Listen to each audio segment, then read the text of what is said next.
to the Loyal Locals podcast. My name is Jared Jimenez. Thank you for joining us. Episode 27. Joined once again. You know I can't do this without my partners in crime, mis amigos, my two favoritos gringos, Steve Brokaw, Mr. Q Steph. What's up, guys? Hola. Doing great, man. Doing great. Happy Tuesday. Happy Tuesday. What's up, everybody in the chat right now? If you are here joining us live, welcome. We have a good show for you guys today. A little bit of a bummer. We were supposed to have Elizabeth Ribas, who is the team administrator. She has some stories, I'm sure, but she'll come and join us, eventually, soon. Hopefully we can get her on. Unfortunately, she couldn't make it out today. We appreciate you guys still coming to hang out with us today, though. We do have quite a bit to talk about. ¿Qué onda, Jerry? What's going on, Kim? Hi, Afmir. ¿Qué onda? Eric. Hola. Nick's in here. Woohoo, Paul. Oi, oi, oi. Good to see all you guys. All of y'all. Less than a week later. John is in here. Hello. I know, less than a week, dude. Okay, so we're doing these Tuesdays, we decided, right? Mm-hmm. It's I think so. Tuesday or Thursday. It's a great question. Yeah. Who cares? Who cares? We're Tuesday's here a having good fun. day. Yeah, love it. Whenever we're here and they're here, it's a good night. Look at this. Look at Tom. You're terrible, man. All right. So we have quite a show today. We're going to be talking about a lot of things. First of all, memberships are here in case you weren't aware. We'll get into that. We're going to talk about the Not So Open Cup. The Open Cup and why it's not so Open Cup. We're also going to talk about players. There's some pictures already in training. I know that it's been kind of unofficial. They've been practicing, but it's official now, kind of. We have a couple other things we need to go through. Today, big news coming out of USL Championship. We do have the regional alignment and the Western Conference, Eastern Conference. What division are we in? Oh, yeah. We're going to talk about all that. But you guys kind of failed today, actually, because I was too worried about trying to get some of the notes done. I didn't grab a beer. I'm going to go grab one real quick. So, y'all, go. What are y'all watching? Or watching? What are y'all drinking? Here, I'm going to go to get beer. What are you drinking, Steve? I got Grow House from Virgin. It's a phenomenal beer. This is actually a hazy IPA, and I'm not a hazy IPA fan in general, but when it comes from Virgin or Pure Project or any of our partner breweries, I love their hazies. Specifically, I mean, what was it? Disco Balloon. Second Chance did a Disco Balloon hazy IPA. As a hazy just works out. I'm like, this isn't going to work. I hear the That was flavor super profile. good. I'm like, I'm not going to like that. And then I drink it. I'm like, this is fantastic. I want more of this. So yeah, it's definitely a thing they know how to do well. And I'm seeing a lot of people dial those in these days. It is a style that when it first came on, I was like, this is orange juice. Now it's really a lot to different dimensions with these hazies that are pretty cool for sure.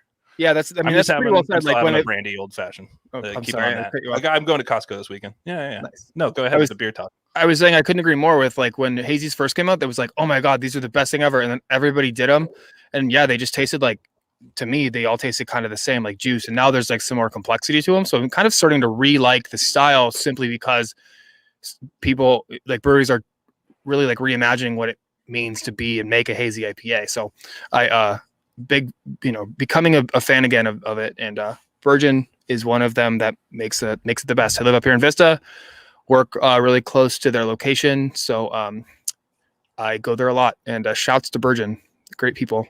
Yeah, Shout out to Cesar Torres if you do listen to this podcast, because you are a good human. Bought me a beer when I was there on Friday. I was going to say, I hope they're listening so that this will be a way in. Yep. Maybe we can get a chat with them. I was going to ask. So Miguel is joining us here on the chat. He said 805 cerveza. There's a difference between the regular 805, right? The 805 cerveza is like lighter and it's like white packaging rather than the black 805 that you can see at other stores. So I'm interested in what that's like. He said it's pretty decent. So yeah, it's not San Diego, but that's okay. We drink it all.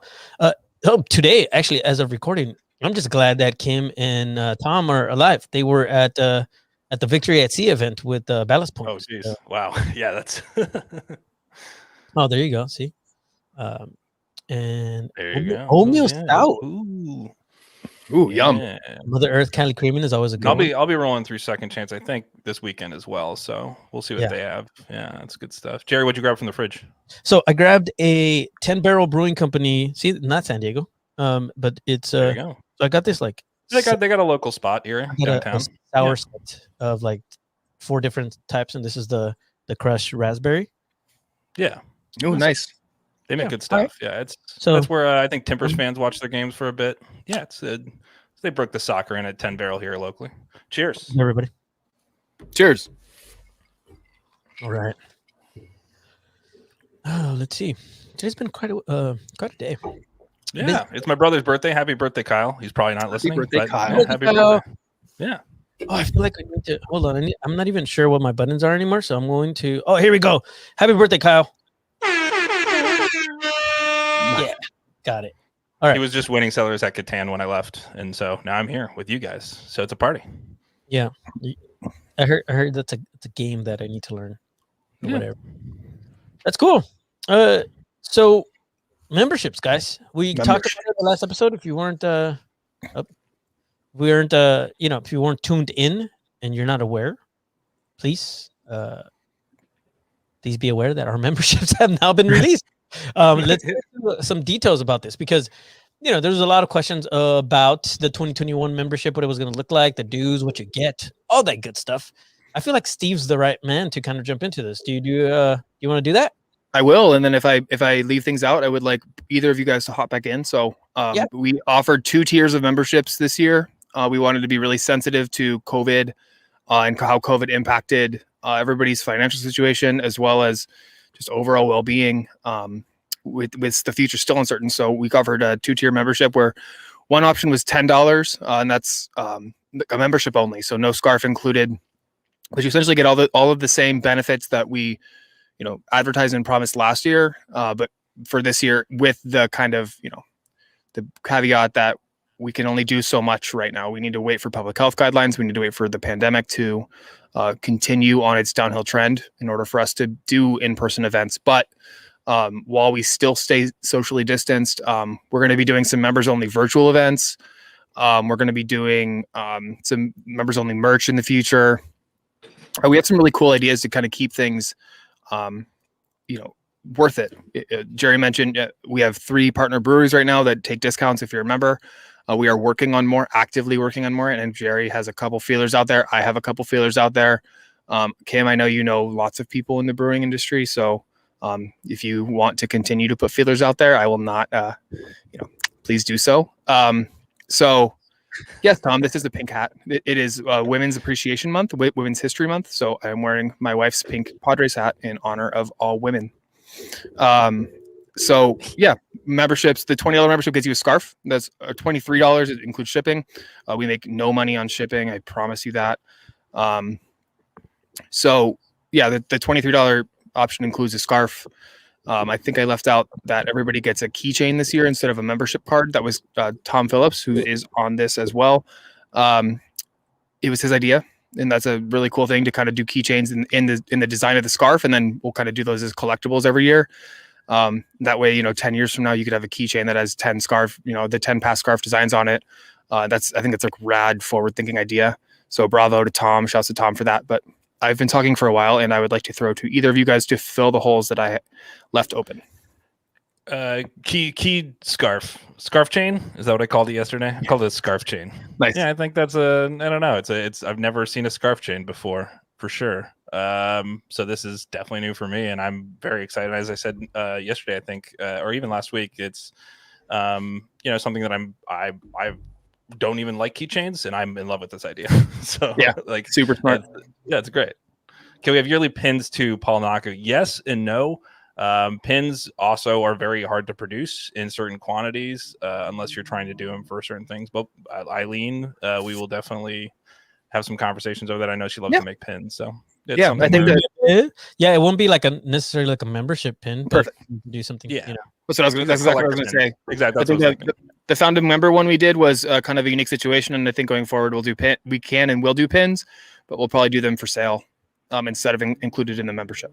So keep a lookout. Well, I've been talking to Eileen more and more about merch options. So we we have things coming, ideas brewing at least before the season starts. I think as supporters, we'll like the tangible stuff, the really cool, like the scarf and the scarf chain and the stickers and the pins and that sort of stuff. But don't forget, there's going to be a lot of things that will come along with it that are not as tangible. And by that, of course, we mean access to the members only Discord server. Thank you. If you're not already on there, please do. Welcome all of our new members. Of course, if you haven't yet joined, go check out thelocalssg.com/join. Really, really important. It's really simple. thelocalssg.com/join, and $10 or $23.50 if you want a scarf. That's really the biggest difference for the $23.50 is you get a scarf along with it.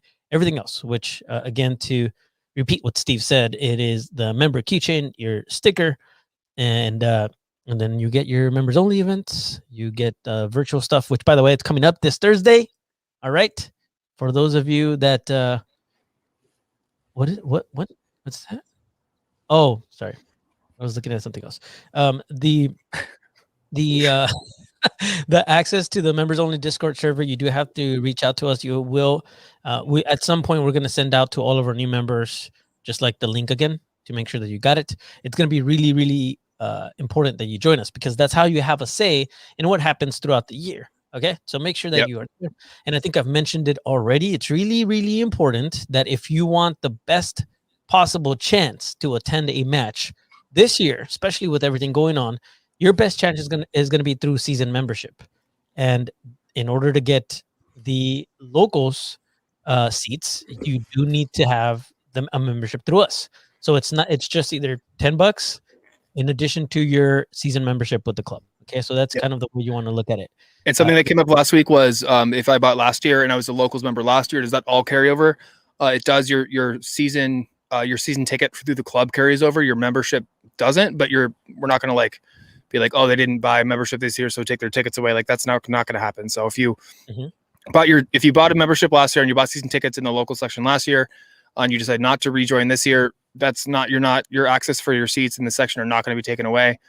This is kind of one of those weird times, but going forward in the future, we will have to be a member of the locals to get season tickets in the supportive section. That's something that we have as the only recognized supporters group, the club. So, and the club did kind of make it clear to us through some conversations, at least even up to today, that they want to prioritize us as members. Yes. So not just season ticket holders, but season ticket holder plus member puts you at the top of the list if they have to limit who's coming in as capacity, right? And we know that they're going to have to limit the capacity. It's going to probably be 20 to 25%. That's what the Padres are saying right now. That's the guideline from the state. That seems to be the model. So if you're looking for something of what we're going to look like, I know our team is even talking to the Padres.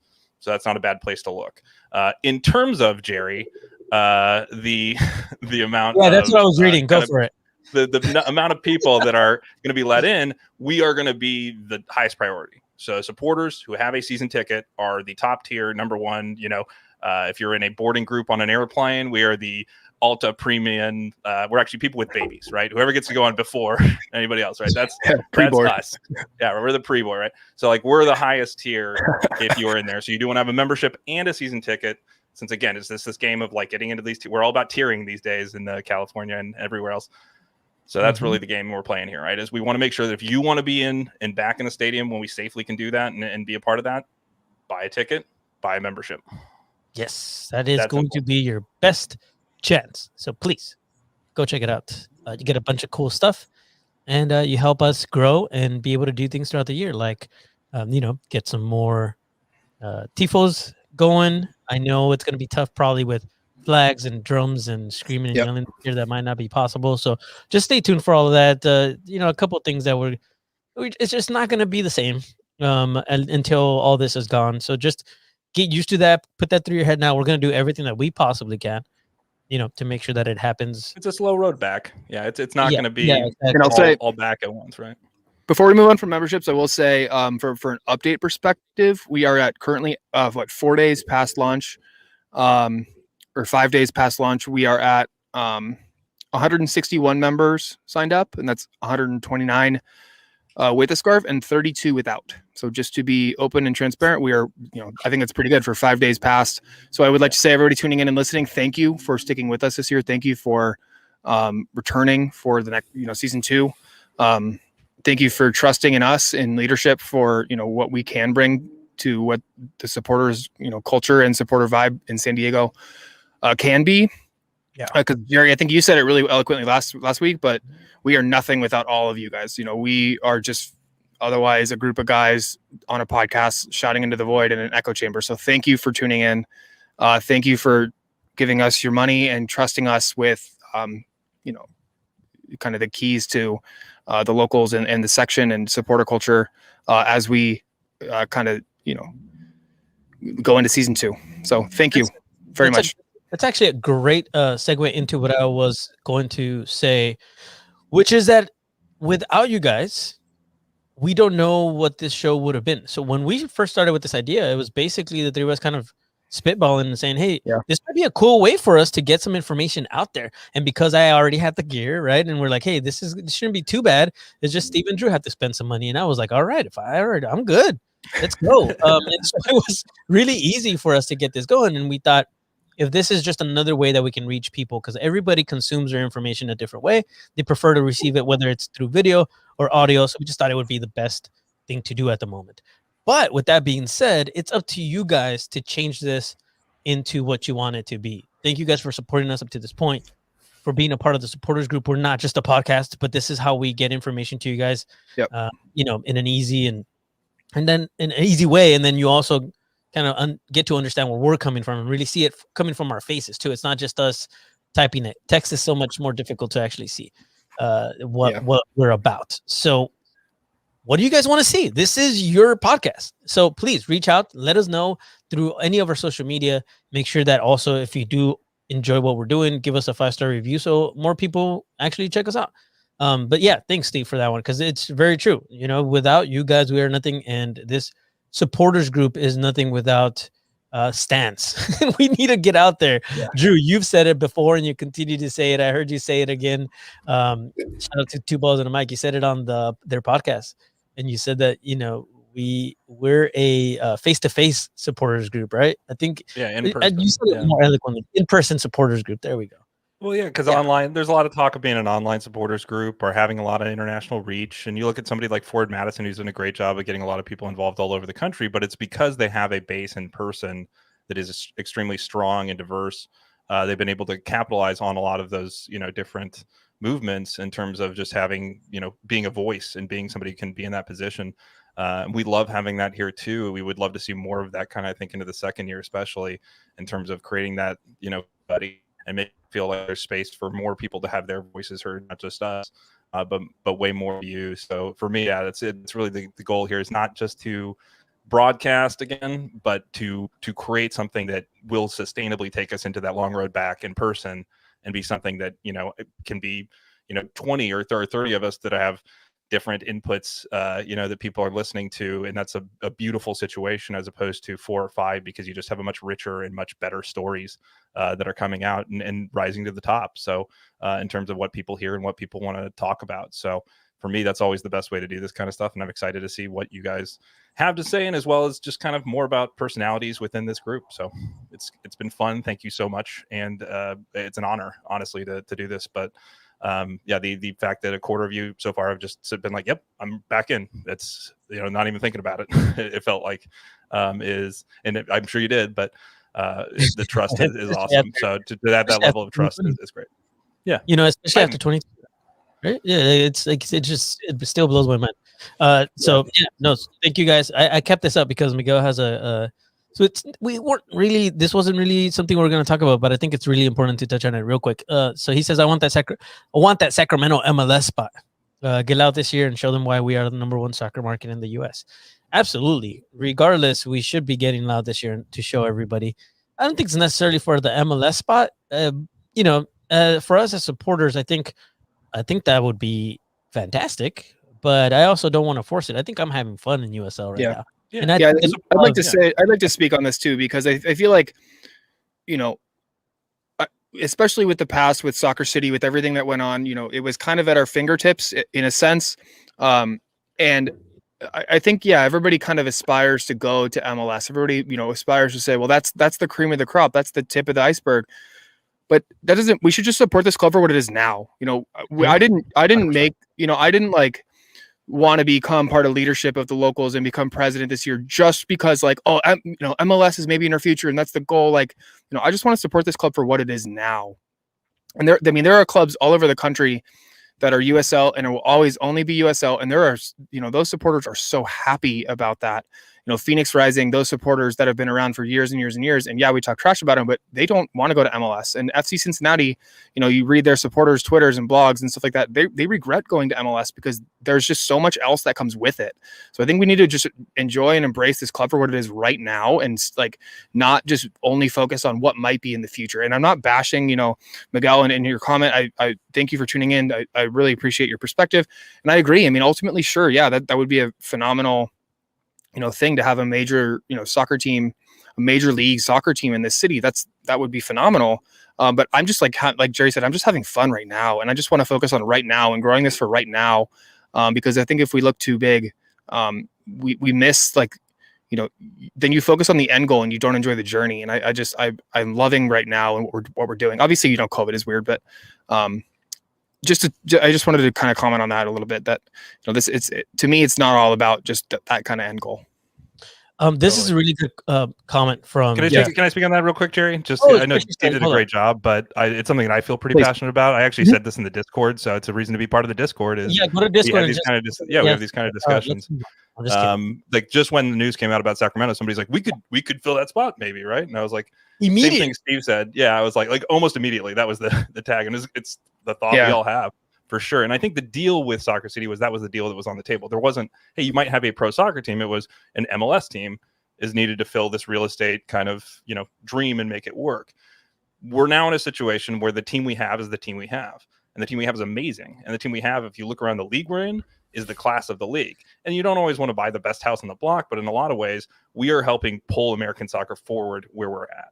Joining MLS at this point, I just don't think is really, if we do want to be the soccer capital, you have to build. You can't just jump in and say, we're the soccer capital. The reason that Portland is viewed the way that it is because they've had a team consistently for at least 30 years, with some stops and starts in there, but the culture was not there overnight. And the kind of presence was not there overnight. In cities like Los Angeles, where Jerry can tell you firsthand, LAFC came together, but it was a culmination of years of experience in terms of building that. Right. So it is one of those things where I'd love to go to MLS one day, but I almost want to say it. I want to be the first team ever promoted.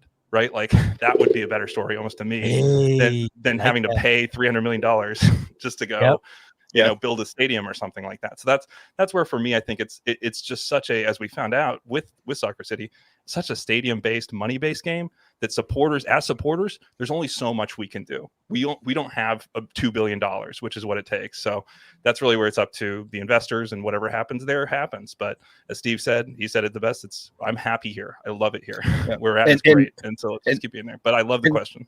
And something that John has always called with a fairy godmother of, the soccer community. And what he just said is perfect, club over league. This is our club. This is who we support. This is 100%. I am here for San Diego Loyal. I'm here for this club. And no matter what league it plays in, this is who I support. And it sucks what happens, say, in St. Louis. That's, their USL club folded and they're going to MLS. Like, what then? I dread the thought of even having to have that conversation about what if that happened here? Like, you know what I mean? Like, I don't want to think about that. I want to just focus on what this is now. So, yeah, very much. So. I love you guys. One from Paul. Turns out USL is our thing now is awesome. That's right. Yeah. I think it's going to be to the point where MLS is going to say that we have no choice. Just that's what I want to build. And then also for us to be able to say, well said. You know what, we really don't need you. And if you come along and we can make that happen, cool. Otherwise, I want Liga MX to be calling on line 2. That's what I want. I want Liga MX on line 2. I want MLS on line 1. I want Premier League to be like, you're going to fly a Concorde with your players over come on, let's go. Let's take multiple offers here. Look at Drew. He's like, I want to be the first team that gets promoted to MLS. I also want to be the first American team in a Mexican league. I don't care. We'll pull it off. We can do it all. Leal. I mean, after last Viva season. Leal. There you go. No, I love it, dude. I think it's a good conversation to have. Yeah. And it's definitely one that we needed to touch on. So cool. For sure, yeah. You guys want to get into the Open Cup? Yeah. Well, no, you were going to talk to Jeff's comment. Let's not blow by Jeff's comment. Oh yeah, that's a great comment. Yeah, I was Pull about that back to. up. This is actually a really, really good thing. Yeah, I like that too. About this. Yeah, how can we pay it forward? How can we provide member scholarships for those who were impacted significantly by COVID? We did what we could when it comes to the pricing, but if somebody wants to buy a membership for a supporter that's in need, that I think we need to talk to our man Tom and figure out how we can make that happen. Yeah. Because that is really cool. That is very nice of you. And yes, I think great idea. Yeah, it's a great idea. Yeah, it was something I talked about. Actually, I think Paul Naku also brought it up to me previously, and it just got lost in the shuffle a little bit. So shout out to Paul too for having the same heart there and having the idea like, hey man, that's something I might want to do. And so Jeff, you guys are definitely of a similar cloth, and you guys is again why I say we have the best people, because it's how can I do not just enough for me in this group? How can I do more for everybody? And that's super cool. So there's this simple answer which is like we just create a separate membership that's a gift membership. The problem being that so many people would accidentally buy this sometimes that's why these things get a little difficult. So we'll talk about it internally. We'll talk about it offline and figure it out. I thought about that, and that was my first thought, but we'll get there for sure.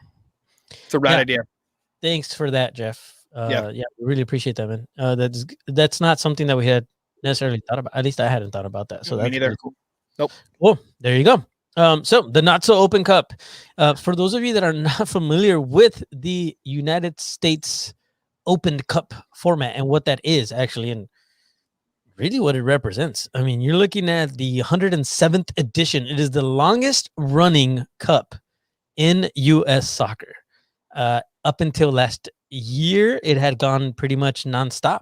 Continuously through World War II, through everything like that. It's kind of crazy to think about, Yeah, to kind of get you guys, an idea. I mean, it is probably like the best cup because it is up to 2019.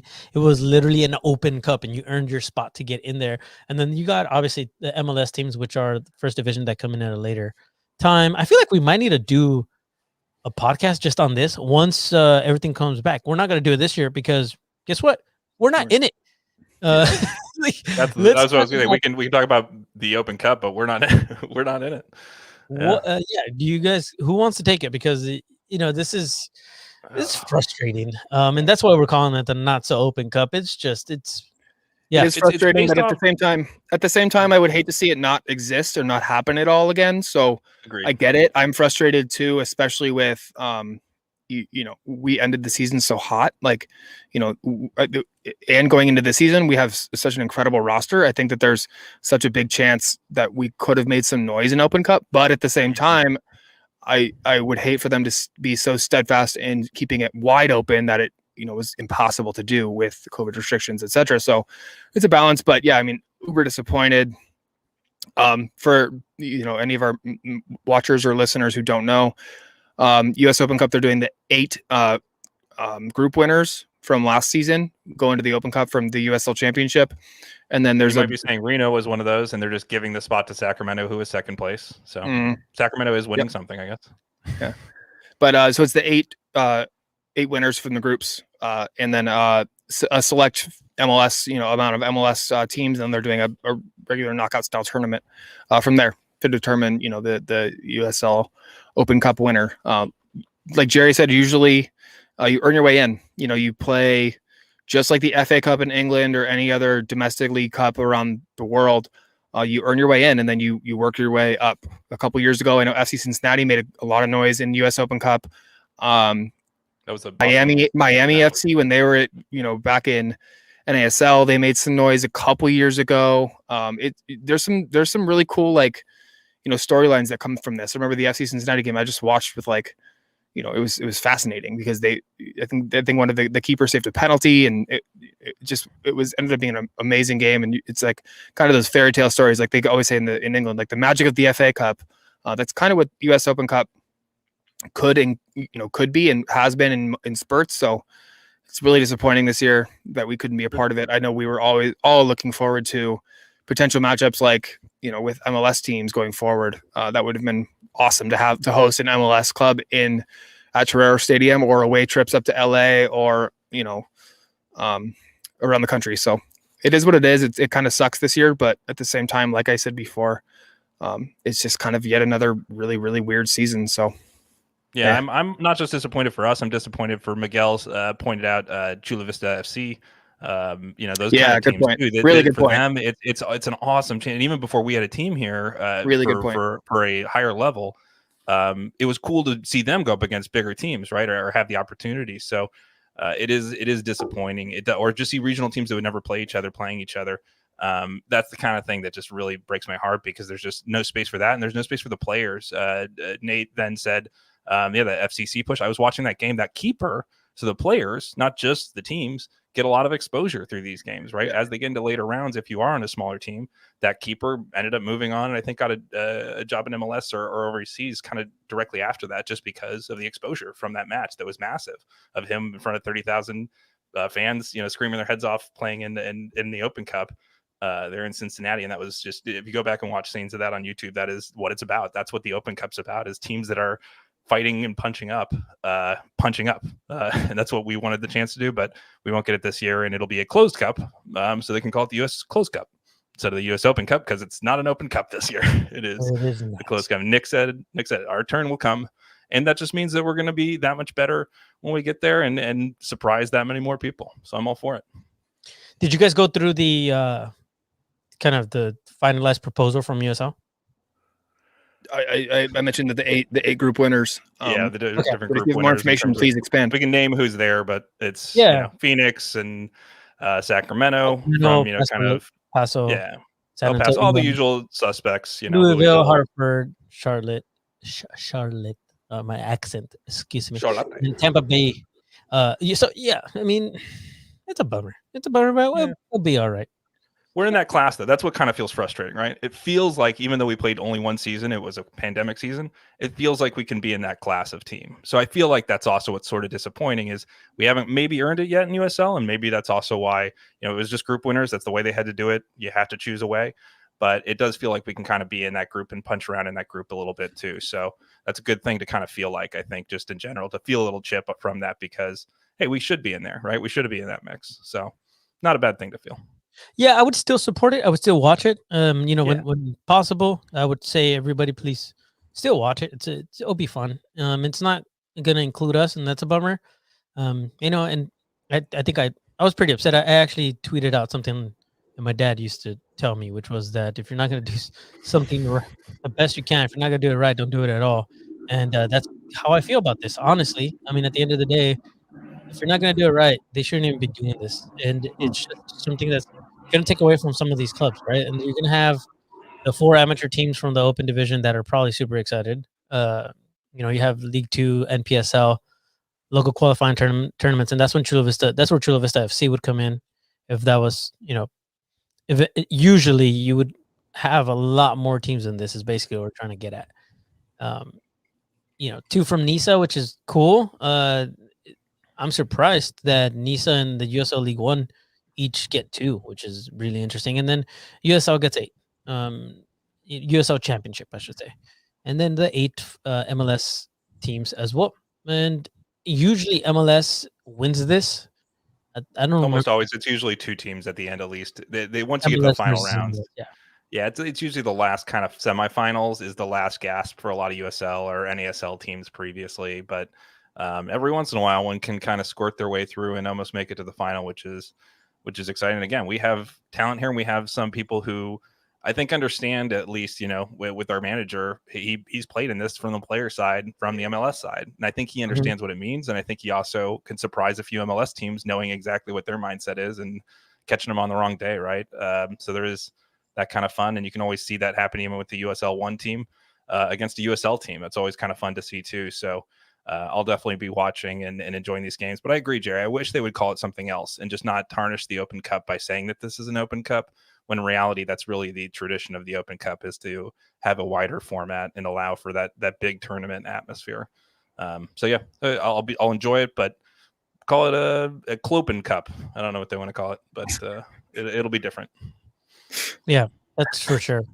And with that being said, also, I mean, we're all looking now at this season, and we're not going to be thinking about the Open Cup, but we are thinking about now the preseason, and players are starting to show up. I believe have actually officially started training.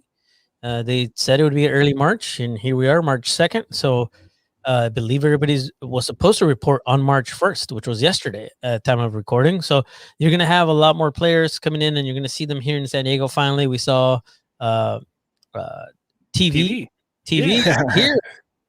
He looks great wearing the San Diego Loyal crest. So that was in the sun. Yeah, it was good to see him. I think the last time we saw him, he was in the cold, right? Was that him or somebody else? No, it was him. But then we also had Ben Spencer. Well, we had Spencer in the snow. Yeah. So I'm sure they're all loving being here for sure. They probably walked off the plane and went, "Oh, thank you." And this has been a beautiful week for him to welcome. Yeah, exactly. So we're selling San Diego pretty good right when they get here. This is a good looking contract for these guys already. So we'll see how that goes through the rest of March. But for anybody listening, I think that's got us all in a better mood this week for sure. Yep. Yeah. So Jerry, go ahead. Okay. You mentioned preseason. So to go through that list. March 13th, so literally right around the corner, 11 days away. Cal United Strikers FC, that's a NISA team. The 20th of this month, LA Galaxy. That does not say LA Galaxy 2, that says LA Galaxy, so I think that is an MLS exhibition. March 27th, some mysterious team. I'm going to not confirm or deny that it's AFC Richmond. It is AFC Richmond. It has to be. We have sources. It has to be. We got to get Jeff on this. Right. April 3rd, New Mexico United, which we did not have the luxury of playing in season 1, obviously due to the change, COVID, everything. That should be exciting. Mm-hmm. The 11th of the same month, Seattle Sounders, and then the 17th finish up against Cal State Fullerton, college team, but always good to play live soccer. So that's at least 6 exhibition games before the season kicks off, and I think that's going to gear us up right into season 2. I think that this is in the history of our club, this is the most preseason games we have ever had. That's a lot. Yeah. In our history. That's a lot. in our long and storied history. It is a lot of clubs. It'll be interesting to see who they field. I agree with I believe it was Chiva that said it in Two Balls and a Mic recently. Will they play Chicharito against us? Bid him. We'll see. You never know. We paused. We were like, I can't even believe that a thing. It's Chicharito versus Saint. The words are just don't make sense, right? We have a club that's playing against Chicharito. That would be incredible. So it's just those kind of moments, right? For a lot of us who have watched these players, throughout the years in different places, it's so cool to see our crust and our kid on the other side, even if they're not on our squad. So it's definitely been kind of fun to see those moments, and that would definitely be one. Or I was thinking of Seattle. There's just going to be a chance there. It'll be an interesting squad to field because they are playing LA Galaxy, I think, or have a planned match against their 2 team or whatever, which is Defiance. So it's so it is interesting to see how wide or deep these squads are, and again, how do they format it? Do they say we're going to play a real 90? Are we going to play some weird format where we add on 30 minutes till we just blow a whistle and feel like it? Because that seems to happen as well, especially against some different opponents. I think New Mexico for me will be the best straight up kind of idea in terms of doing that. So I think New Mexico will probably be the most real on real game, in terms of comparing us to our actual opponents. But it will be cool to see some MLS talent up against our guys who are, I think, up to the par. So it'll be fun to see what that looks like and how they play out. Even though it's preseason, it's just fun. So the club also said, I think, that we're going to see not every game televised at this point, or that they're not planning on televising many of, or if at any at this point. So we'll see with that 27th game against AFC Richmond. I'm sure Apple TV Plus will want an exclusive on that. So that's possible. But otherwise, they did promise to give us some really good social on this, and us as the locals will, we've been talking, we'll try to find out ways that we can at least get you, feeling like you're there as supporters, even if we can't be there in mass or in full or even with the direct video feed. We'll find ways for sure to make you feel like you're there. We'll definitely find ways. You know, one of the interesting things that I found about preseason was we're facing off against a NISA club on the 13th, as you mentioned, Steve. Cal United Strikers FC is from a completely different league, and a very interesting thing is we have a club in San Diego, 1904. You guys know about 1904, and they're in NISA. We're not playing them. Interesting dynamic there. I think in the beginning there was always like this, like, built-in rivalry right off the bat because we're sharing, quote unquote. If you can't see me, I'm doing the quotes with my fingers. Quote unquote rivalry there. Between the two clubs. They have a fantastic supporters group over there in 1904. So I have to say, shout out to those guys. And their crest, everything that they're doing looks great. I hope they succeed. Obviously, the more football, the better. But I also really do love the fact that going into this preseason, we're looking at playing against squads that are in NISA because Cal United, they're a great squad as well. And they're very, very talented. So I do believe that they're going into this one trying to get some squads that are at about the same playing level that is going to actually push them, right? That's what preseason is about in soccer. Baseball, maybe not so much. A lot of people say that preseason doesn't matter. For us, I think it will, especially with all the new additions and in USL in general. In USL in general, it's very important that you get through a good preseason because then the coaching staff gets to see the players and really see how this is going to form. With that being said, and going back to what Drew said, we will do our best to make sure that we get you access. Hopefully, we'll figure it out. All right, I'm doing the best that I can right now. I think we found a way to make it happen, and whether it's a somewhat live feed or something that is going to help you guys feel like you're there, because unfortunately it's not going to be open. It's all close to the public. We want to make sure that you guys feel like you're there, and we will do everything in our power to make sure that we bring that to you. With that being said, become members because there might be some exclusive stuff coming out of preseason for this. All right. Is there anything else that we want to add? Really looking forward to the AFC Richmond match, by the way. That's football's life. Football. I was just gonna say that. Football is life. That's right. So good. Shouts to Jason Sudeikis, even though there's no chance he watches or listens to this. I want to say that I was like, oh, I'm better dressed than him sitting at home watching the show too. So that always makes you feel good too, where I'm like, that could be me right now. That would definitely be me if I was in this award show wearing a hoodie and just hanging out. So shout out and congrats. While we're doing shout outs and while we're talking about life, shout out to Jordan Chavez for re-signing and for getting engaged. Congratulations to him. Yeah. Big life moment. Dude, his birthday. On his 24th birthday, he gets engaged. Yeah, and then he's going to win a championship this year. I mean, what a year for this guy. What a year. Congrats, Jordan and Melissa.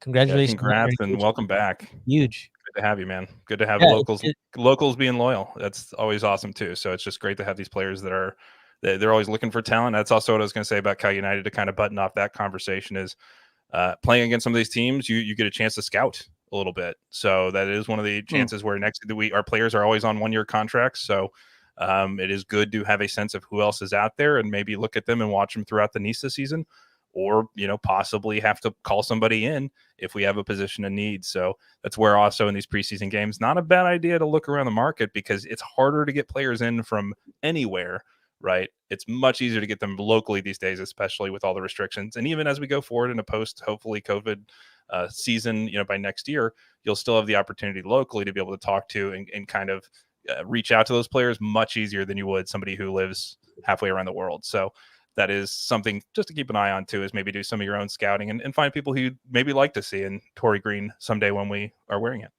Yeah. One thing I was going to say, in following other clubs too, right? You want to keep an eye on 1904. If you guys followed them last season, there may or may not be a player joining us this season.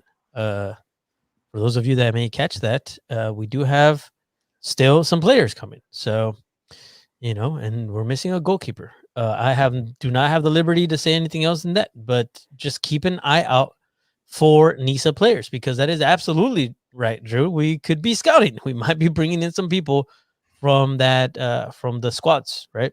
Whether it be 1904 Cal Strikers. I believe there's like a lot of talent. Gold. I don't remember their names. The LA Force. LA Force. That's what I was thinking. The LA Force. They sound like an indoor team, actually, but yeah, it's an outdoor team. They play kind of near downtown. I think Cal State Los Angeles, right? So yeah, it's a little east of there, but yeah, it's going to be a really interesting season, at least preseason here. So this will just be the kind of wind up, as we said, for that long road back for the team, and the players look like they're ready to go. Swole is an understatement, so I think we're going to see some just kind of great play here, and the hope is again to have a team that feels like they are just 1 or 2 clicks in from ripping off 5-10 wins, putting us in a position as fans to feel like there's something special happening here. So that's what you're looking for in preseason, is mainly just, are the things clicking? Are you seeing passes to the right guys? Are you seeing goals? That kind of stuff. And like preseason with baseball going on right now, just as an analogy, they did a funny thing this year where they said you can just end the inning whenever you feel like it. If both teams just head nod, they can end the inning. And in soccer, that's kind of always how preseason's been, with just random subs. You have 7, 10, you can sub off your entire team at halftime. Like, there's really no rules. So it is one of those things where, unless you agree to a structured, like, full 90-minute match and simulation, like an actual, friendly, it can kind of follow any format. So it is one of those things we're just looking for those, clicks in, and we'll all be good. Just don't overreact in any direction. No. But when we do well, just act like we're going to win the league. That's fine. Yeah. And like what Jerry said, it's just kind of like a gear up. It's kind of like a gear up, right? It's about timing and rhythm, and the players getting to know Landon's game day coaching, routine and style. And same with Nate, what does Shannon do on game day? Like, it's all these players get to know, and this is where you learn what to expect. So then when you're actually playing for points, when the season comes, it's not like, oh wait, what are we doing? How are we warming up? This is weird. This isn't what I'm used to. Like, this gives all the players a chance to get on the same page. This is what you wear for warm-ups. This is how you prepare. This is when you get to the field. This is how you get to the field. Like, all those little things I feel like matter for the kind of game day, so that they're comfortable and ready for for the season when it actually comes. Absolutely. So with that being said, speaking of the season, preseason 313 Cal United Strikers, 320 LA Galaxy, 327 AFC Richmond, 4-3 New Mexico United, 4-11 Seattle Sounders, 4-17 Titans, the Cal State Fullerton team, which leads us into they like to keep us in suspense. They're like, here's a tiny bit. Here's a little tiny bit. I know. However, outline of the schedule. The regional alignment has been released. Okay, the regional alignment is here. The Western Conference, Eastern Conference, and divisions, because this is a different year, different way of running things. Another different year. It's a totally different year. We're in March. Every year is special. We are in March again. How crazy is that? I know. Today, the USL Championship announced its league announcement for the 2021 regular season. The league will feature 31 teams, which is makes one of the unfortunately one of the divisions a little unbalanced, but it is what it is. 4 divisions, 2 conferences in the upcoming season. The club set to embark on a 32-game regular season. This is the best part. How many did we play last year? Like 17? 16. Thank you. We doubled the amount of games this year. Yeah, I knew that. We get to beat Phoenix 4 times. Games. No, a regular season is 34, isn't it? Or are we playing? I think 32? So. That sounds right. I believe it's 34. Okay, because you play every team in the Western Conference twice, home and away. So only 2 games we're missing. So it's pretty darn close to a regular season. 27 weeks worth of soccer. All right. It does sound like ESPN Plus is taking over this one, so make sure you have that. We don't have much more information for like local streaming or local broadcasting. We should be getting that probably soon.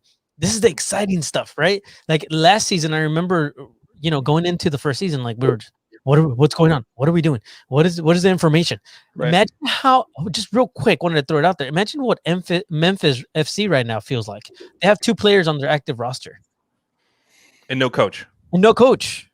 No, So they might want to call local football, teams. They might want to go scout some Mesa teams. thank That's goodness. I was saying pulling the next Ted Lasso. Just go to University of Memphis and pulling their football coach and see how that goes. That might be where they have to go because it is we are strikingly close to the season. Really, and the joke I think I heard from somebody was like, you don't actually have to sign players till you start playing. So maybe a week before we'll see what they do. I'm pretty sure they're and for those of you that don't know, that is what's that goalkeeper's name? With the Mr. He's not Timothy. Timothy Howie. Timothy Howard Timothy. Howard Timothy. Timothy Harold. Tim Howard. Harry Kane? Tim Howard. No, Tim Howard. Yes. Yeah, that's right. Dude, nobody knows him. I don't know who that is, but apparently he owns this team. So I'm pretty sure there's some stuff going on behind the scenes where they have players. They just haven't officially announced it, but they announced 2 players officially. And if you go to their page right now, Memphis 901? Memphis 901 FC or something like that? 1901, yeah. Well, if you go to their page right now, officially in their roster, there's 2 players. And so with that being said, there's a lot of announcements coming up very, very soon. 4 divisions aligned across the country. You're looking at the Atlantic, the Central, the Mountain, and the Pacific Division. Okay, we're going to be concentrating on the Pacific, but we'll go through these really quick. Do you want to do that now? Oh, sure. Would you like everyone take a different division? Let's just start with the Eastern Conference. Who wants to do Eastern Conference? I'll do the Atlantic Division. The Charleston Battery will be playing the Charlotte Independence and the Hartford Athletic, along with Loudoun United, Miami FC, New York Red Bulls Do, Pittsburgh Riverhounds SC, and the Tampa Bay Rowdies. That sounds to me that actually fired sounds up, like man. Fired up. That sounds like the strongest division compared to ours. I honestly think it's kind of ours in that one in terms of who's there top to bottom. There's a couple weak ones in there, but most everybody's got talent and most everybody's always been, a hard out in that side of the Eastern Conference. I think that's the side, at least when people say the East is better than the West, they're usually talking about this set of teams plus Louisville, or Louisville, if you want to pronounce it, I guess, correctly, or the way they do. So talking about pronunciation, I'm glad that you took this division because my CHs and my SHs always get my knives are sharp, but my shares, that's where it's just not. So thank you for that. You're welcome. I also feel like it's a division where I might actually catch games eventually at some point. My brother lives in Raleigh, and I'd love to go to a couple of these games. For a few of these teams, they had North Carolina FC, which is retracted a little bit and is doing some restructuring, but I think Raleigh will probably end up with the team long term. You just have that whole Charlotte shakeup as well, but they'll still be playing here for a little bit as well. So it's going to be an interesting division, but I think that's one to watch. We'll have that in the early viewing windows for us where we can watch a lot of these games because they'll probably be on before ours, say on a Wednesday night or a Saturday night. This is probably what's going to be playing if there ever is a tailgate, God willing, again. We would maybe be watching one of these games while that's going on. So just interesting and good teams and, rosters again to watch for the future. And our TV came from Pittsburgh, right? So did Joe. A few of our players have come from these teams. So never bad to be just looking at what else is out there and comparing what we see. Yep. Yeah, 100%. Thank you, Drew Steck, man of the world. He has connections everywhere, in case you didn't know. Yes, I'm afraid of sharks. Thanks, Kim. Appreciate that, Kim. I'll take the Central Division. Is there any CHs? No, we're good. Yeah. Central Division. Here we go. The Central Division. Atlanta United 2. The Deuce. Birmingham Legion FC. FC Tulsa, Indy 11, Louisville City FC, Memphis 901 FC. See, it's 901. Drew, it's not 1901. 901. There's a reason why. I forget why. But okay. Oh, okay. See, Energy, by the way, go check out their tweet today. That's fantastic. Their Star Wars tweet was really good. Yeah, shout to Tom. Go check it out. It's good. So it's really good. Sporting it's the best USL content this week. Sorry, our team. It was good. It was really good. And Sporting KC too. For the Central Division, that rounds up the Eastern Conference. It's definitely going to be an interesting conference. I do agree with you, though, Drew, that the strongest one is probably the Atlantic. Looking forward to watching some matches there. It's going to be a interesting one. They're always fighting for the top, so it'll be cool. Yeah, and Louisville is always the kind of measuring stick for a lot of us, right? To say, hey, they've been the class of the league the last few years, and kind of what are they building, as well as does Memphis shock people, right? Like, being this crazy team at this point we were just touching on, is there a shocker there? And you have people like the Energy who like to hold themselves up and say, hey, we're better than Tulsa, and punch down at them a little bit. Does Tulsa finally turn a corner here? They've been kind of rebranding and rebuilding their team, it feels like, for a couple of years. So that all being said, and Indy 11 is moving away from a football field, so you will not have to watch Lions on their field as they play as well at the IUPUI, or I call it Ui Pui. It's the mainland university for Hawaiian College, but it's IUPUI is Indiana University, Purdue University of Indiana. So hey, Drew, talking about chalking. Chalking stuff. The Western Conference now. Yeah, I really feel like the Mountain Division is one that is growing, and those teams that are kind of getting to a point where, they're good. They're good, and also could be top contenders. And it's always fun when we face those teams, also. So that's kind of cool. So can these teams in the Mountain Division chalk us? That's what I'm looking forward to. I'm doing that on purpose. Okay, everybody, listen. It's shocking. But before we completely move on to the Mountain and Pacific Division, I would say, Drew, you touched on the Tulsa Energy kind of like banter, and I would definitely go follow the supporters groups for if our members listening, go follow the supporters groups on Twitter, because you kind of get the vibe and the feel of like what you're joining, what you're joining as a member of the locals, like kind of the vibe of the USL supporter culture and like the banter and kind of the back and forth that goes on. And it's really fun to see. Like they have a good, healthy relationship, but it's also, they definitely see each other as rivals, being both from the state of Oklahoma. That's a natural thing. And it's just like really fun to see and watch kind of happen week in, week out, not even when they play each other, but just, normal stuff. So I would definitely suggest go follow those guys on Twitter, because it's kind of fun to see all this develop and like what we're also a big part of. So shouts to them. Do you love hot dogs? Do you? That is what the Lunatics are hot about. Dog scarf, so you'll find out very quickly what they're about. Yeah. And it's shocking how much fans just get so much enjoyment out of the silliest things. And they're a great example of that for sure. The Mountain Division. This is I think as Jerry mentioned, Western Conference, our counterparts in a normal season, which we have yet to have, even this upcoming one. We play every team home and away in the Western Conference. So this would be this Mountain Division and the Pacific Division, which we are a part of. We would play both of those teams home and away. So all of these clubs in this Mountain Division that I'm going to go through, in a normal year, we would be playing. This is Rio Grande Valley Toros, Austin Bold, San Antonio FC, El Paso Locomotive, New Mexico United, Colorado Switchbacks, and Real Monarchs. So this is the Real Salt Lake 2, essentially. This is the one division that's actually off in numbers. It's not quite even. This one has 7, if I'm not mistaken. Yeah, 7. Mm-hmm. Yeah. So there you go. Yep. This is the one that's going to be a little weird. And I don't know how they're working that out, but we're going to find out. This is what I was telling you guys about. They like to give us little Easters, little things here and there. It's like, here, try this out.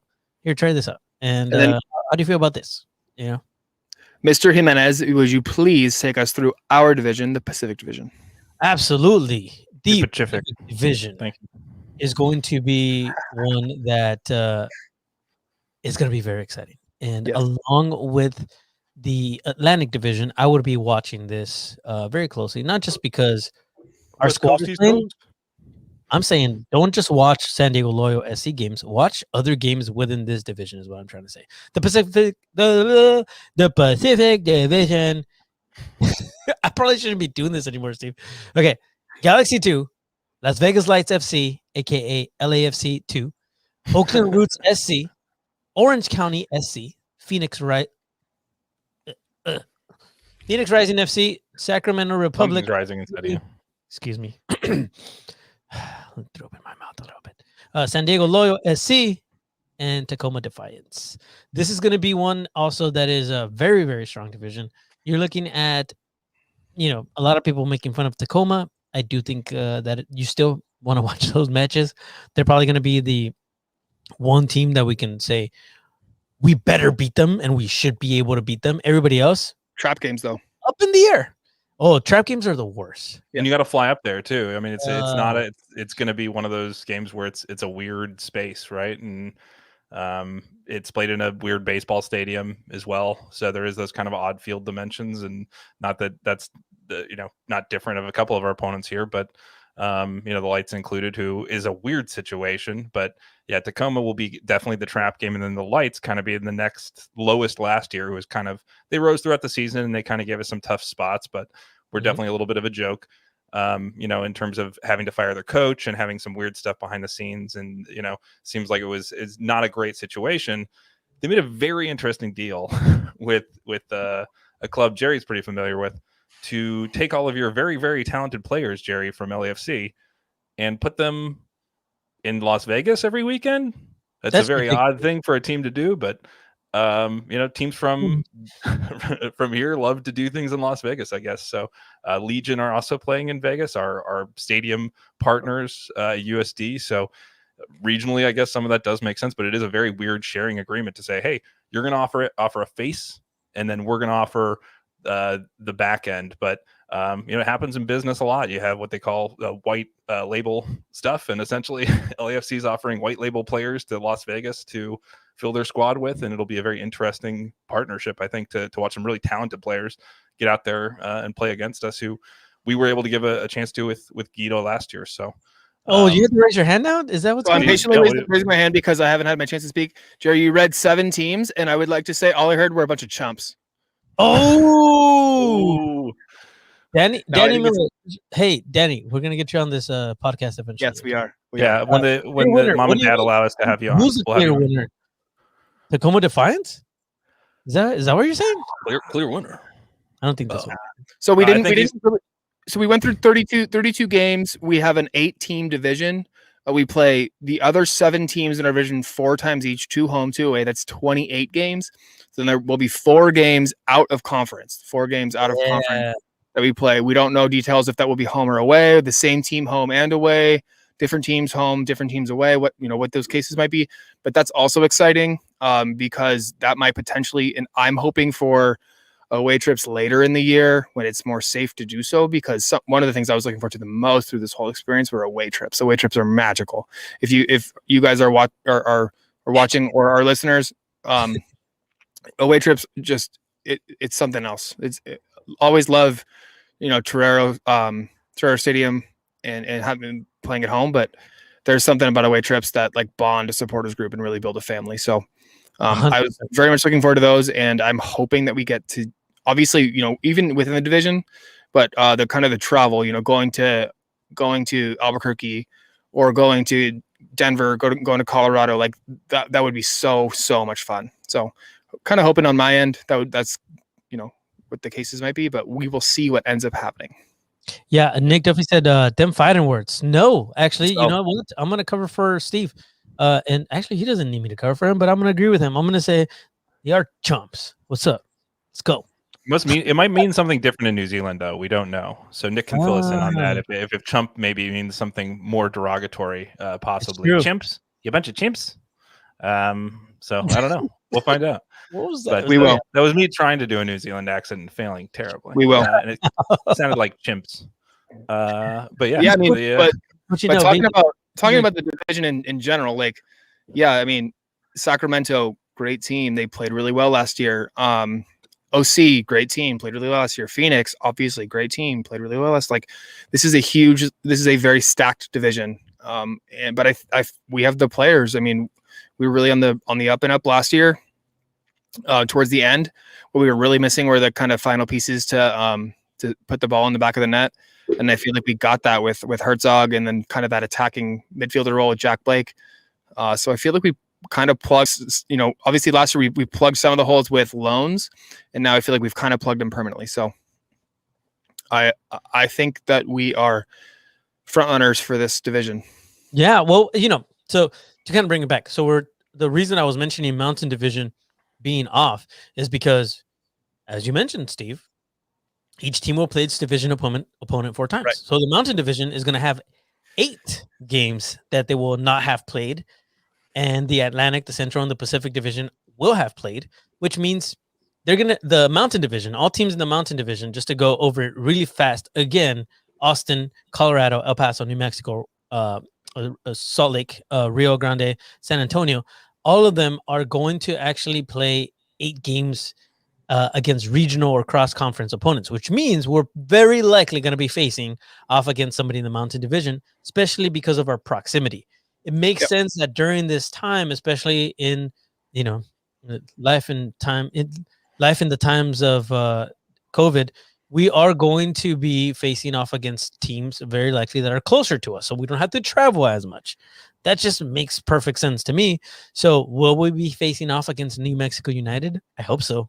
We're doing it in preseason. I want to see them again, especially if they beat us in preseason. I want to face off against them in the regular season. So we'll see. We'll see how that goes. I'm interested to see how you guys feel about it. Who do you want to see as our 4 games outside of our division? Send us some messages right now. Let's talk about it. How are you feeling about it, Drew? Because we kind of agreed a little bit on this one. You and I, we're like kind of, I said same, but different. I think that's how we feel about this is same, but different in terms of our teams. I was looking at, I just had it. There we go. So Jerry had Louisville City, Indy, Tampa, and New Mexico. Is 1 through 4 kind of that? And are you listing in that order, or is it just any one of those teams? No, I shouldn't have numbered it. I think I just want to see those 4. Yeah. However, go ahead. However, I don't mind. There's a few other ones that I was like, ugh, kind of want to face off against them too.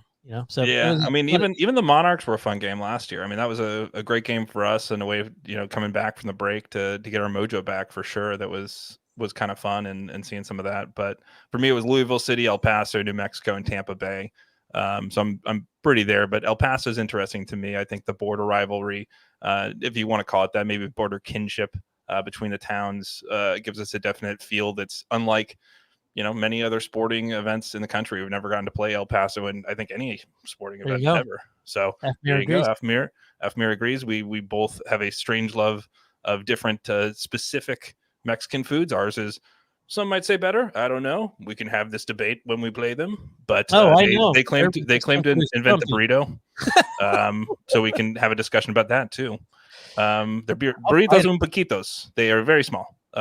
So it's the way they eat them there. It's just different. And then we can have a talk about chili con carne and some other stuff too. So it'll be an interesting matchup if we go up against El Paso either this year or next. And that's a road trip, as Steve was saying. I've always looked forward to it at some degree, is to maybe go out there and experience that, because it's a great little city. You can catch a Chihuahuas game, so see some of our Padres maybe coming up the pipeline, and then be able to catch a USL game as well. So and those, Jerry won't be there. He can go check out the local market or something like that while we're watching our Chihuahuas. But Steve and I know where to be if there would be a Chihuahua game. Which is where the Locomotive play. They got a great name too, the El Paso Locomotive. It's a great soccer name for a club. I would say thank you. I think I would say New Mexico. I'd love to kind of see that. I think that they're a really well-run club. And then one that we actually played last year, which was Real Monarchs. We played them away and we won for that first game back, and that was kind of a really big moment and big victory for us. It'd be cool to kind of go there again. Selfishly, my family has a house up in Park City, so that would be super fun to kind of go up there, be able to spend a week, 2 weeks, take some time off, and kind of do that away trip right. Hey, we took one of their best players too. Let's go. Yep. Yeah, I was thinking that too. Jack Blake would be a cool storyline to kind of bring back. So those are kind of my 2 that I'm hoping for, but we'll see. Indy would be rad. Stadium too. Yeah, I like this one. Oh yeah, I like that one too. Birmingham, so we can beat Flemings. I like it. Oh, I like that one. To go back to again, a question Tom had, which was who's coaching Las Vegas? Dolo? Yes, that's correct. We talked about that last week a little bit, but Steve Cherundolo is now the coach of Las Vegas Lights. So just to clear that up, that will be an interesting storyline, as Dolo and Landon, U.S. national team, that kind of stuff. So interesting storylines abound in the Western Conference. oh yeah, Winalda, former U.S. star. Here you go. Oh, yeah. So it's like same dynamic, but very different in some ways. And as I said, the player situation there makes it very interesting. Where one of our best players, if not our best player near the end of the year, came from LAFC's talent pool. So if they've got a hole, and Jerry can tell us better than anybody, I think they have a very stocked pond. So I'm curious to see who comes out of that pond. Oh man, you know what? Just to kind of I'm gonna bring in a little bit of that Ted Lasso in. I'm glad I like Dolo because I feel about his real name the exact same way as I feel about Mary Poppins and that one song about super whatever. I can't say it and I don't like it. All right. What else do we got? Dude, honestly, I love you. At this point, I really couldn't care less that they're connected to LAFC because they're in our league, and San Diego Loyal, is life. So, yeah, no, dude, I don't really care. What about the players? Tell us about some of the players. They got good players, right? Who are in this? Dude, I was hoping. I mean, I was hoping that it was not true and that we would be able to get our boy back. That's what I was hoping for. I really wanted to see Alejandro Guido come back. Like that was, for me, there was that opportunity still because go look at LAFC right now. They're stacked. Okay. And in that position, I've seen some pictures of their training already and I don't see him there. So fingers crossed. There's still that thing. Tom. Okay, so Tom's been drinking, and we're gonna bring him on the show because he clearly has been commenting so much, like he just wants to be on here. Please don't send him a link, Steve. I won't let him in. I'm not going to. Okay, thank you, Jerry. I need more on the basis of your hate. I was gonna say shout out to Paul Naku just on the wrapping up the Vegas discussion. It is still a Legend Shield. So there you go. Yeah, smart. But back to Tom. No, I don't really want to go back to him. Okay. I don't know you an explanation, Tom. What? You clearly care. No, I don't. All right, I can't. Yeah. Califragilistic XP Dolo, whatever. I don't. Whatever his name is. So funny. Wow, rude. Oh well, but I'm excited. You're with him. All right, now you want to fight. All right, like this. Now this is like a virtual fight between Kim, Tom, kids. Okay, thanks, Steve. You're right. Well, if you want to join us on our YouTube. Yeah, if you want to be somebody who joins the interstitial runaround, kind of our Woodstock 99 fighting in the mud of YouTube comments. Las Vegas, Afmer. Hate Las Vegas. That's who we're. That's No, Vegas will always be clowns. It's what they are. They wear clowns on their jerseys. They have a big smiley face. I mean, come on. It's what it is. I'm pretty sure the whole front office is on ecstasy most of the time, and so we'll see. We'll see what they turn out this year. But again, I'll be curious to see what those players look like and fueling this silly game between us. But overall, these look like a lot of good teams to beat up and not feel bad about at all.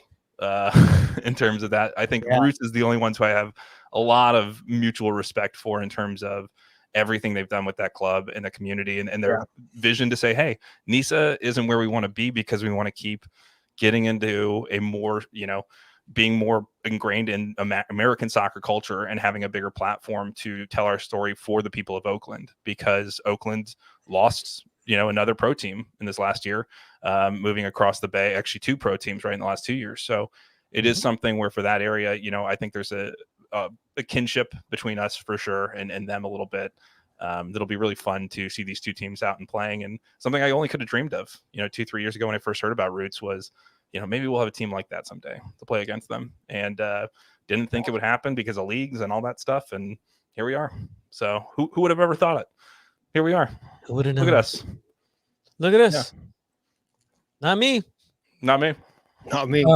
So yeah, he was going back to LAFC. As far as I know, he's still there. However, that was a great point. Guido's last tweet, I just checked it, and yes, he said new beginnings, and this was February 27th. Old beginnings. Headed back home. No. New beginnings back home. That would sound nice. Yeah, that's very cryptic. That's very JJ Watt of him. So when are we gonna go? We were talking about this today actually. Las Vegas Lights really looking forward to their to their jersey changes in halftime every single time we play them. So we play them 4 times, 2 jerseys per match. There's a total of 8 jerseys coming in. I heard they actually change more than a Lady Gaga concert. I did hear that is the fact. They do change their uniforms more than a pop star, which is, I think, again, makes them more performance than team in some way. They hired David Copperfield to help him with the change. that is a real true fact. He's right down the street from them. Yeah. He actually is gonna make the stadium disappear. It's crazy. He made their entire roster of players disappear, and it's an illusion. But yeah, it is what it is. It'll be a fun season. I do think rising again will be those key points in the year, is saying, okay, here's the team we're gonna have to beat. Here's the team we're gonna have to go through in the playoffs. Honestly, I don't think they've done a good job of solidifying the roster again, but I just don't see it. Yeah, Roots are definitely our BFFs. Look at this. Right after Miguel said Roots are our BFFs, Admir's like, we love them. Let's destroy them. Yes. Love them. You guys are our friends, but we're going to destroy you. But when that whistle blows, man, let's go for it. So yeah. I think that's what'll make it fun for sure. Is there such a thing as a friendly rivalry? I think brotherly. There's a brotherly rivalry for sure, and I think I could see a little bit of that with them versus what we have with Phoenix is more like the weird neighbor. I don't know. It's different. It's definitely a different feeling with that club at this point than what we have with the Roots. Just because we've never played them and still are just familiar through means and nothing else. Yep. Austin FC versus Loyal. Austin Bold is also a team. Yeah, so we could play them. We might be playing them. I was going to say, Afrin, why do you want to see? You want to see San Diego Loyal play the MLS's first ever team number 1, right? Oh, formerly known as Columbus Crew. All right, kind of. I see. Yeah, kind of. As long as we can bring some hashtag save the crew stuff. Hashtag save the crew. Save the crew. It worked. All right. Yeah. But I will say something else that's been brought up recently would be away trips. This is great. Sorry, this is a great reason. So we can see Matthew McConaughey. Now we know. All right. Yeah, nice. Play some bongos. May or may not have a shirt on. You don't know. He was arrested. For anybody who doesn't know, playing bongos naked. That was a real arrest warrant at one point. What? Okay, I'll look that up right now. Paul said, "Love the Roots, but." And then he hasn't said anything else. So Jeff said a brotherly rivalry or a friendly rivalry is Mount Carmel versus Westview. Not when I'm involved, but I'd say that's definitely it, because again, that was a school where you'd had literally siblings go to one and not to the other when they first started, and so it was a just different kind of setup where the schools are so close and pretty much in each other's backyard that everybody's kind of friends and grows up playing on a lot of the teams together. So even if you play at one school or the other, there's a lot of familiarity. So I'd say that's kind of similar here with us and some other teams. But Roots, I think we'd have to trade players a few times and that kind of stuff to feel more like there might be that kind of thing. It's just more of a mutual respect at this point. Yep. Do you guys have anybody else in the league that you look at and you say like that's a good team that I like, or any other clubs in America right now that are doing it for you? No, none. They all suck, but San Diego Loyal. Good. That's right. No, but no, I mean, yeah, we've talked to death, but Roots are doing incredible things at there. All of the front office are from Oakland, kind of built, with literally Oakland roots. They're all block by block from there, not even soccer people. They just care about the community and wanted to make a difference. And then they did what they could and built a soccer club. And it's amazing. I like this, Paul. Oh, and the stream says save the crew. Pretty good.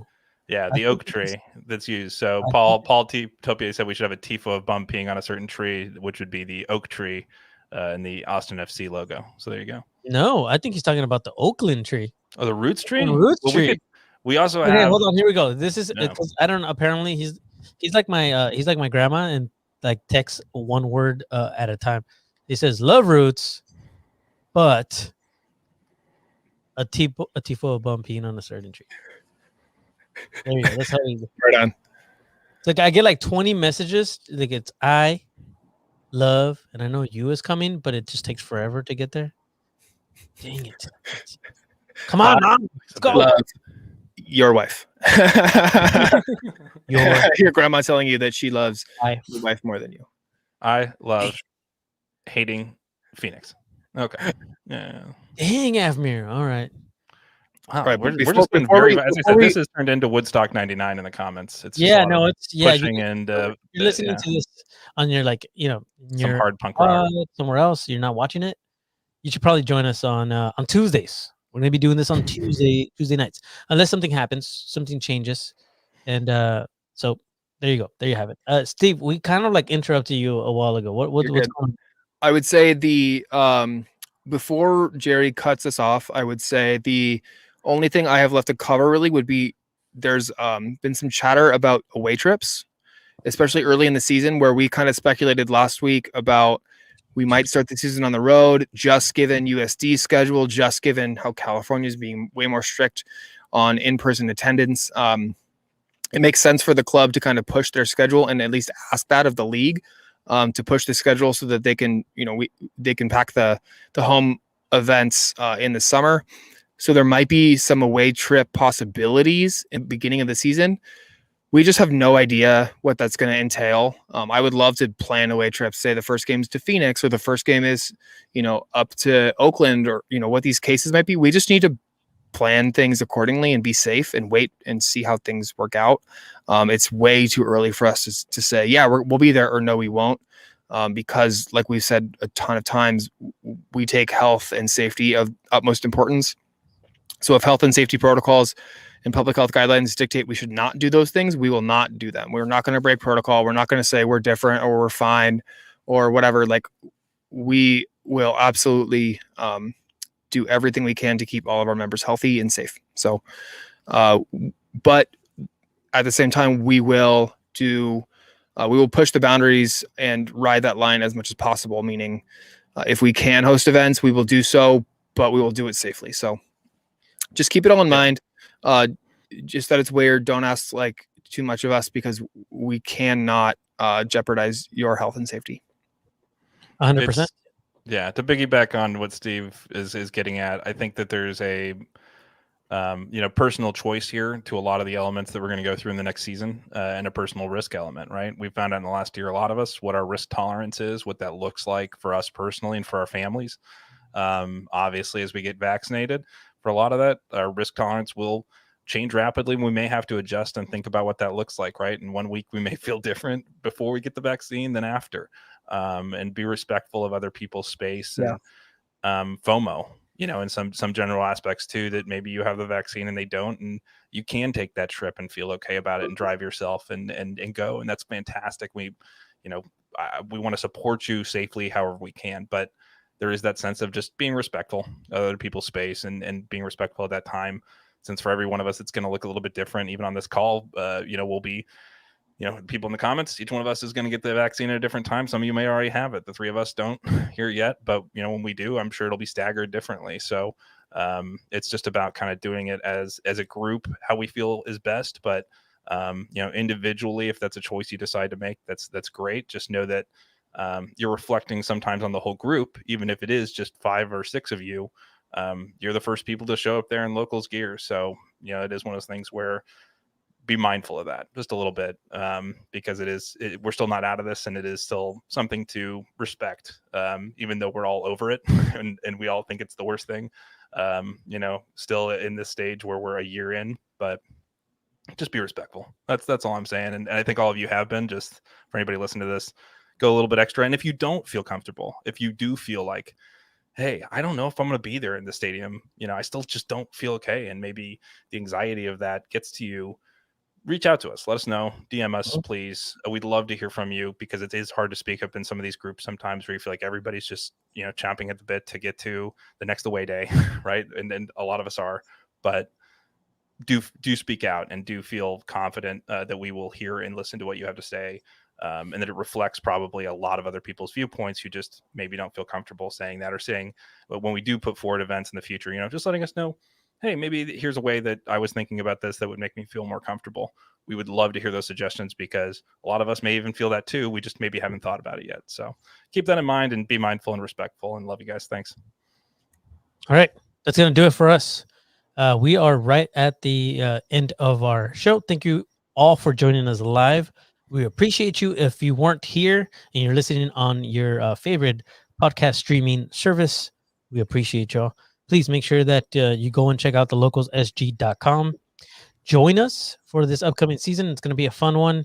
It's going to be an interesting one. There's still a lot of things that are, up in the air, but we are going to do whatever we possibly can to make this an enjoyable one for you guys. And with that being said, whatever you actually want us to do and you think would be appropriate as well, after everything that Drew just said, and Steve just said, please, as long as it's within parameters that we are able to make happen, we will do it. We'll make sure that we do what we can to give you the experience that you're looking to get out of your membership. That's the biggest thing.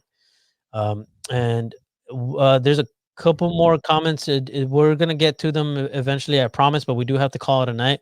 Thank you guys so much for joining us. That's gonna do it for us. For Mr. Drew Steck and Mr. Steve Brokoff, my name is Jerry Jimenez. Catch you guys next time. Bye.